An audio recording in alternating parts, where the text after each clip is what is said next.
Imagine it's 2025 and you are living up to your God-given potential. You are experiencing what it feels like to be divinely supported, motivated, and at peace with yourself and the world around you. You are crushing your goals because they have become a part of who you are. In order to get to this, you need a blueprint. Don't just stumble into the new year with wishful thinking. It's time to take action on your dreams. This is why I created the Renew Year Masterclass. This 2-day virtual seminar will be all about the renewing of your mindset, routines, and vision for 2025. If the way you've been doing things hasn't been working, this is for you. On day 1, we'll work on identifying your mindset blocks and limiting beliefs, connecting with your body and honoring your cycle, leaning on God for healing and renewal, creating a growth mindset, crafting your days with rhythms and routines, cultivating discipline through consistency and inspired action, and so much more. Day 2 will be about crafting a unique vision that aligns with divine guidance in your goals, setting SMART goals, curating a very specific plan to combine inspired action with your current schedule, learning the key to staying focused and disciplined no matter your circumstances, and so much more. If you'd like to reserve your spot, link is in the description of this podcast. Hope to see you live on January 4th and 5th at 12 p.m. Eastern, 11 a.m. Central Time. If you're unable to make it, all of this is going to be recorded and available for you for life. So hope to see you there at the Renew Year Masterclass 2025. Welcome to the Evolution of Self.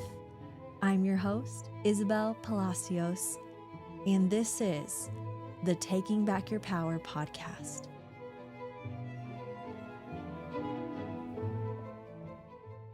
Welcome back to Taking Back Your Power. Today, we're going to talk about self-control. Self-control can save your life. And when I say save your life, it can be literally and figuratively. Because how many times have we put ourselves in danger because we don't have self-control?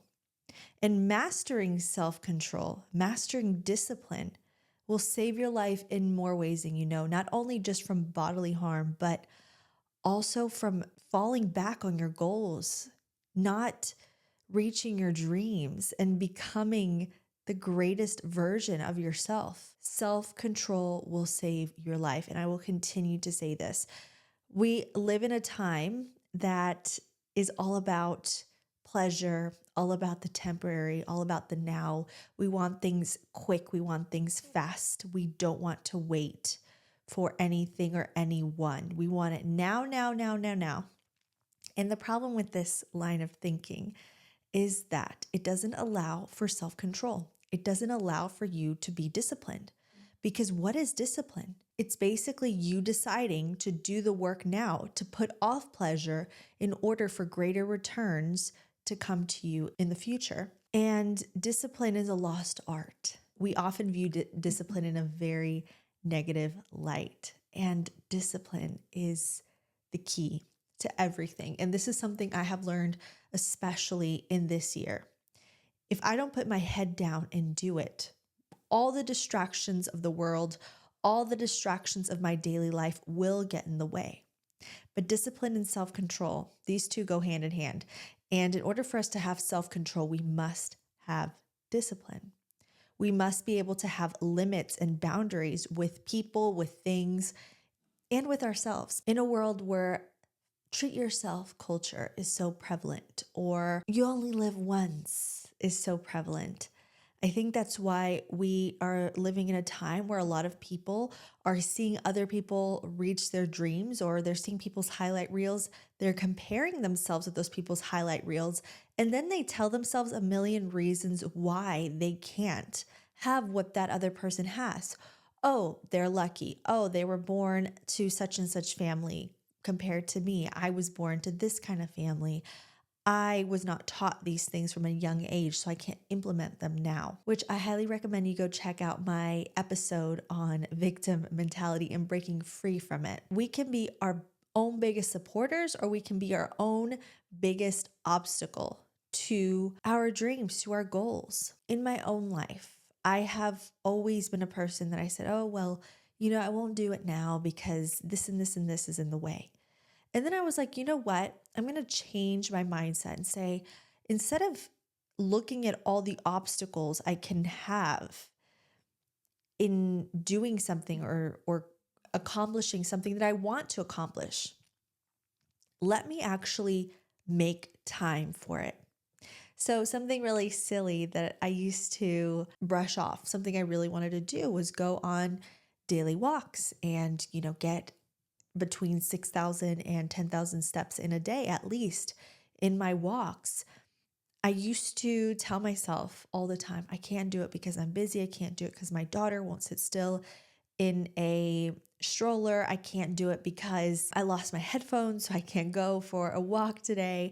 All types of things, right? And they can be little things, they can be big things like I'm tired, I'm exhausted from today, I've had a stressful week, I do not feel like doing it. But then I started to say, you know what? What can a walk do for me? It can only help me. Yes, getting ready for a walk and getting my toddler to cooperate and get into a stroller will be a chore. It'll be a challenge, but I have to be disciplined in doing something that I've always wanted to do. And I started to do these daily walks. I'm sure you guys heard about it in my winter arc episode, but I started going on these walks and it's like completely changed the way I approach everything. And it's not just because there's something magical in a walk. Of course, getting in steps is going to do a lot for your mental health. It's going to do a lot for your energy levels. It's going to do even for weight loss. But it has taught me a level of motivation and it's taught me a level of discipline that I wasn't challenging myself to do before. I used to always view discipline as this really hard, difficult, ugly thing and something that you had to suffer for. But actually, it's doing something that you may not want to do in the moment that your future self will then thank you for. So my winter arc episode, I believe I uploaded in October or late September. I don't remember. But looking back, I say, I'm so glad that I actually committed to doing that and making it work. And even if the weather is bad and I can't go outside now in the winter to get my steps in, I will still do steps up and down my stairs here in my house, up and down the stairs, or go walk in circles in my kitchen island, but I get it done. And since I stuck to that one thing, I'm able to stick to so many other things.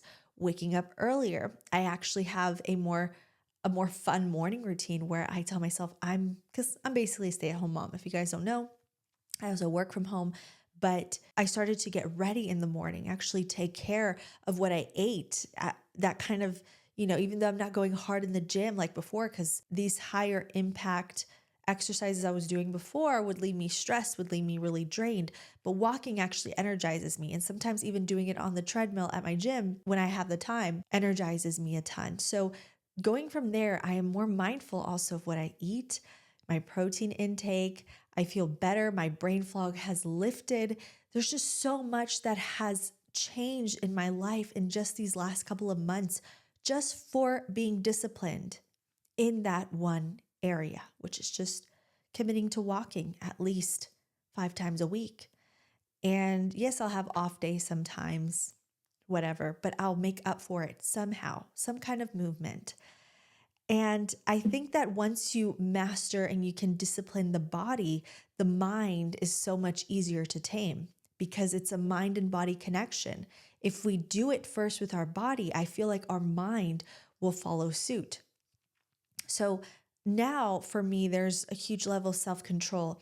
And it could be because I'm 30 now. When I was maybe 21, it probably would have been a little harder. When you decide to shun that idea that you can't enjoy life if you practice self-control. I think people think, if I'm constantly trying to be in control, I'm not going to enjoy my life. I'm not going to enjoy the now. I'm not going to be present. It actually forces you to be more present. It forces you in the here and now to do the things that you always put off into the future. And we got to stop doing that. We have to stop saying, when I do this, then I'll do that.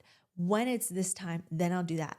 When it's January 1st, then I'll go to the gym, right? Those little things. And I like to use the gym or fitness as an example because it's a good foundation for the rest of your life and for all areas of your life. And you can practice self-control in tangible ways, like not going to eat a bunch of cookies, right, in one sitting. But also self-control is in the way we show up for ourselves and show up in the lives of other people.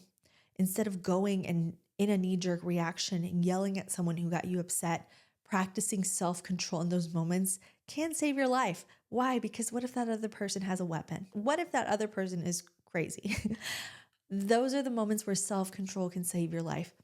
In those moments where maybe you are tempted and there is temptation to do something wrong, betray your partner or betray a business partner, or, get into a business that isn't lawful, or you're tempted to go into sin, for example. For us Christians, that's something that we are always battling against.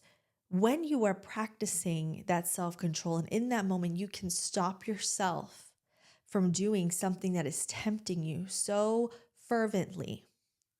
That's when you gain control over your life. That's when you align to the will of God. I believe you align to the will of God when you are using self-control. Yes, we have free will, right? Yes, we can basically do whatever we want. But that is what separates the greats from the mediocres. That's what separates the doers from the people who just sit and do nothing. That's what separates those people who are out living their dreams and doing great things versus you scrolling and being a spectator. And yes, I am giving you tough love right now because sometimes we just have to hear it, especially from someone that doesn't have any skin in the game. Like, I won't do better or worse if you do better or worse in your life. I'm just giving you straight advice, especially stuff that I would have wanted to hear at different low points in my life. If there's a relationship that you don't want to start or you don't want to be in, or if you're talking to somebody and you don't stop talking to that person, even though you know they're not right for you, even though you know that person is not who God wants for you, and you continue talking to that person instead of exercising self-control and knocking off the relationship, then you're going to be sucked into something that later on you're going to be like, why did I do that? And I can totally attest to this. I speak from experience because there have been relationships,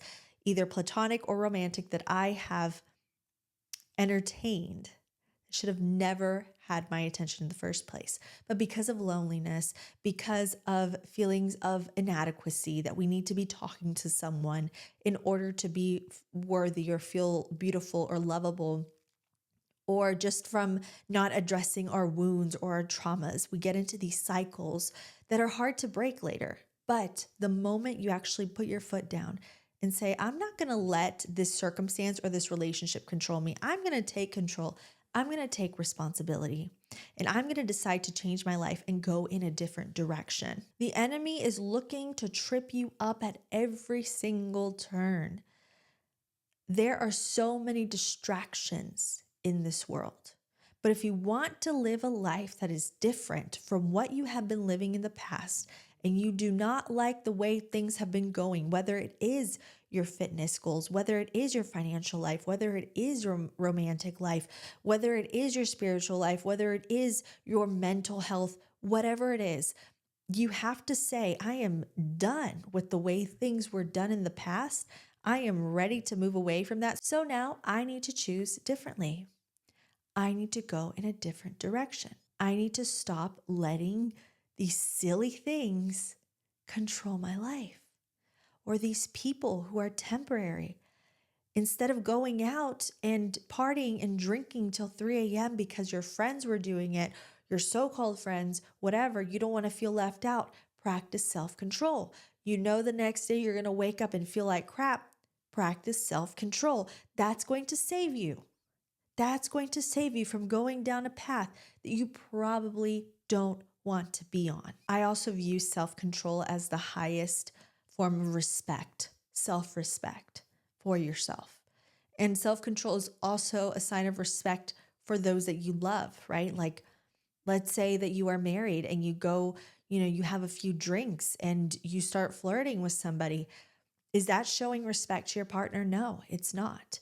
Your self-control would have saved you there. Your self-control is beautiful. It's respectable. It's honorable. It's something that will only help you. It's only something that will help your self-esteem and view yourself as somebody, hey, if I can move past this temptation, or I can move past whatever it is that's blocking me and finally say no to it, or this lifestyle I lived, or this habit that I do, you're going to just raise your aura. Your aura is going to be insane. You are choosing in that moment to respect yourself, even if it's harder. And yes, it will be hard. It will feel so hard to do this, but that self-control will save your marriage. That self-control will save your relationship. That self-control will make the relationship that you have with yourself even more beautiful. And it's not about being perfect.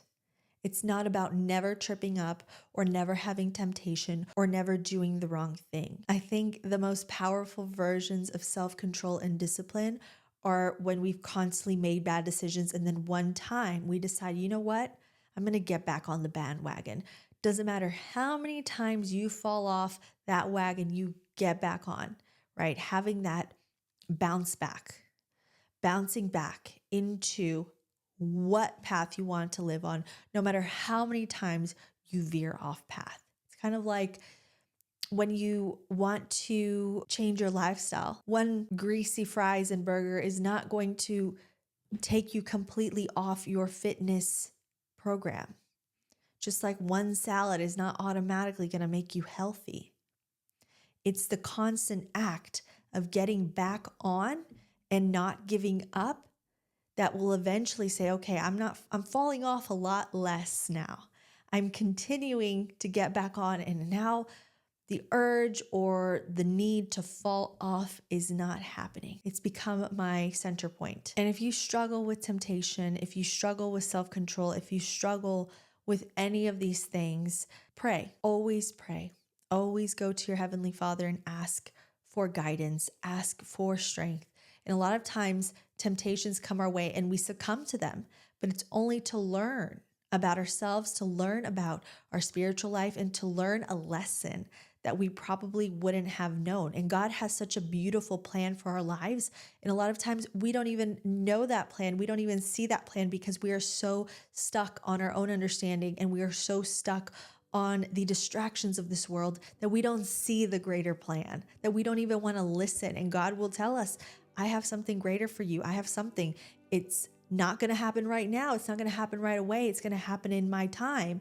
And you're impatient. You're like, no, I want it now. I want that now. I want that job now. I want that person now. I want that relationship now. I want that house now. I want it now, now, now, now, now. And God may have something even better for you waiting. But again, the lack of discipline, the lack of self-control, the urge to have everything now is blocking you from becoming your greatest version, living up to your God-given potential. You're blocking yourself. So stop doing that. Stop giving in to what isn't for you. There's so much more for you. And the quicker you get rid of those distractions, the quicker you buckle down, keep your eyes on your own paper, stay focused on that goal. And it doesn't matter how many times you fall off, you keep getting back on, you're going to see how things will shift in your favor. So thank you so much for listening and for watching and for tuning in, my beautiful souls. I appreciate you. If you enjoyed this, send this to someone to show them that you believe in them and that anything is possible. I love you, and always remember this, my beautiful angels, no matter who you may be in this life, no matter what you may be going through or what you look like, always remember your true beauty, your true worth, and your true power always come from within. Thank you so much. And don't forget to join me, subscribe, and hit thumbs up. And I hope you'll be here for another episode of Taking Back Your Power. Bye-bye.